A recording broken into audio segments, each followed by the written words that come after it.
So I thought I would show you guys quickly what I do in terms of learning verbs. So something cool that you can do if you want to find verbs you don't know is to look up frequency lists, right? Or to look up verb lists in English. So if you were doing it in English, maybe you would look up 1,000 verbs English, do a search for that, see what comes up. Here you go, English grammar, 1,000 verbs, blah, blah, blah, learn English verbs. And you could go through this list, right? So obviously the infinitive, the base form over here, and you could look for verbs that you don't yet know. So maybe you find some complicated verbs like, I think, to banish someone, right? Or maybe you keep searching and you find buzz. And so what you can do if you want to learn these is enter them into a program called Anki, right? This is a flashcard program that helps you memorize vocabulary and sentences. So for instance, if I go here,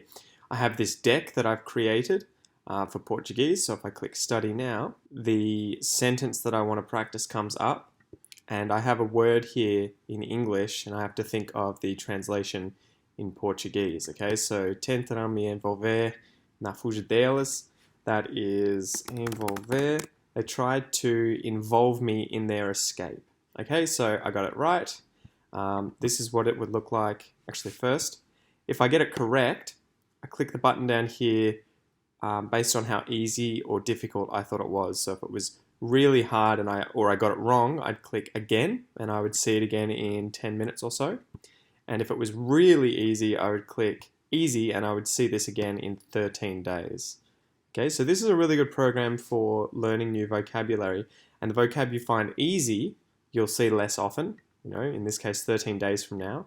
The vocab you find difficult, you'll see more often until you've learnt it and it becomes easy and disappears. So I click easy here. The next one comes up. So this one I have to translate, I can read the entire sentence for context, and then I have to translate direct wind. So say I get this one wrong and I say vento indiretto, like indirect wind. So I've got it wrong. I can see that here. I might click, okay, I'll see this again in, 10 minutes. I'll click hard. Maybe I knew what it was.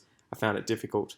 I click hard. So this is a really good program that you can use to learn new vocabulary that you're learning in English, right? And I can show you in another video how to set up these closed deletions, but that's not the basis of this video. It's more that I want to show you how to search for verbs and then sentences in order to practice these and enter them in here. All right, so you found your verb list that you want to go through, and you want to highlight all the new verbs that you don't know or the new vocabulary that you don't know. When you find a word, so for instance here at the moment I'm doing it with Portuguese, right? So this list here is the 1,000 most common verbs in Portuguese.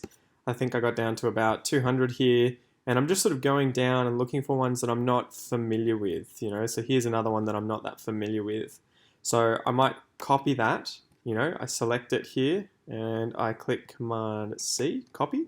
I can go to multiple different websites, but one of my favorite ones is a website called Reverso. And this is good because you can translate a word here from one language into another, and it gives you context. It gives you sentences with that exact example, as well as the translation down below here. So for instance, this verb that I want to practice, erguer or erguer, if I search that from Portuguese to English, it'll give me all the different definitions that it has for this word in sentences that it's mined, and then I can take these sentences. If I find one that looks really good for that word, that has some good context in it that makes sense, I can find that sentence. So for instance, it means here to raise, to lift, to erect, to build. So devemos erguer os escudos, and I think that's meant to be capitão. So shall we raise our shields?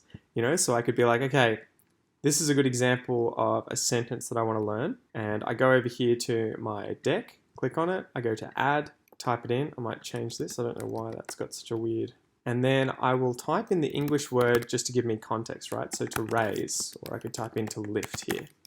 Don't worry about the code for now, I just want to sort of show you the process. To give you a little bit more context as well, when I'm creating these cards, I add photos.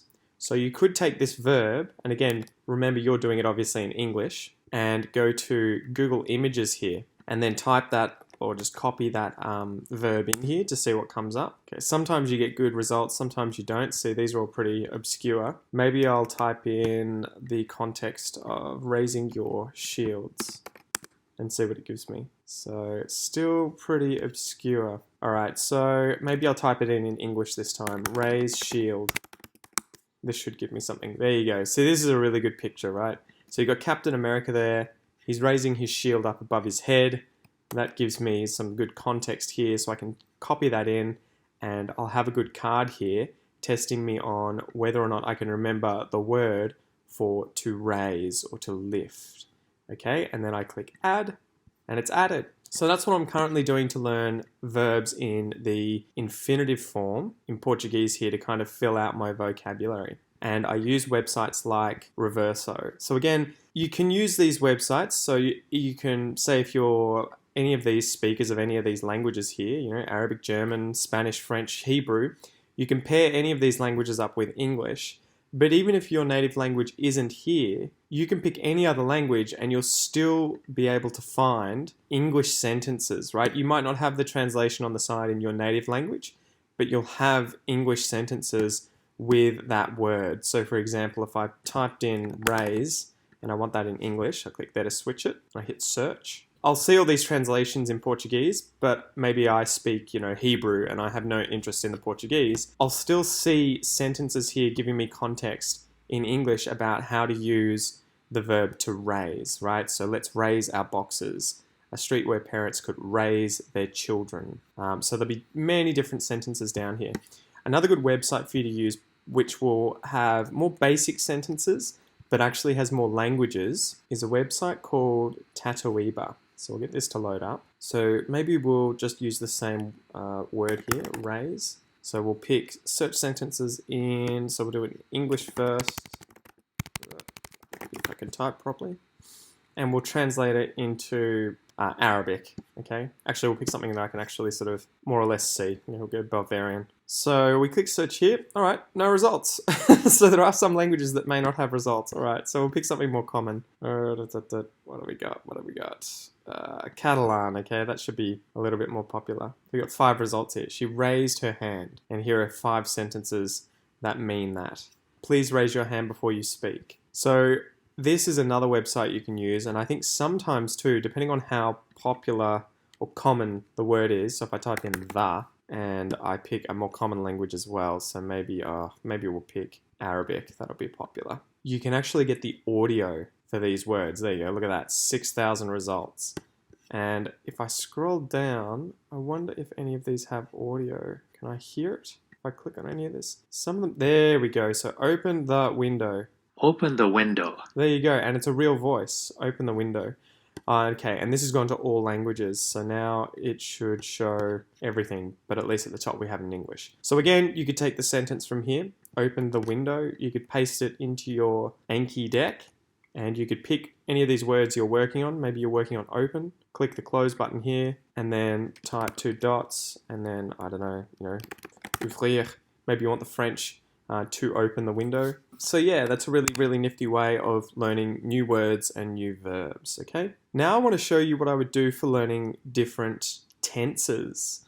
So obviously you want to learn verbs in their root form, and this is sort of the most effective way, especially with regular verbs, for just learning verbs as quickly as possible, because if they're regular ones, you know how they conjugate. But maybe you want to practice different tenses. So like at the moment in Portuguese, I'm trying to practice the subjunctive. So I want to practice the subjunctive tense and the past subjunctive tense, which is this one here, which I find really difficult. So what I can do again, especially in Reverso, which is a really good program for it, is just literally take one of these conjugations in the past subjunctive, copy it across, and again paste it in, make sure it's going from Portuguese to English, and then search for a sentence that sort of makes sense, that's not too long. You don't want a paragraph, you want something that you're going to actually read. So if we scroll down, keep going with examples, but here, this one, I want him to rise like a phoenix in the fire. There you go. So this is how I would learn these kinds of tenses. And you could practice multiple words in these sentences, right? So, for instance, I might want to learn the subjunctive for this verb here, to rise, but I also might want to learn the, what would that be, conditional of the verb to want. So I could remove both of these, right? I could type in here, would want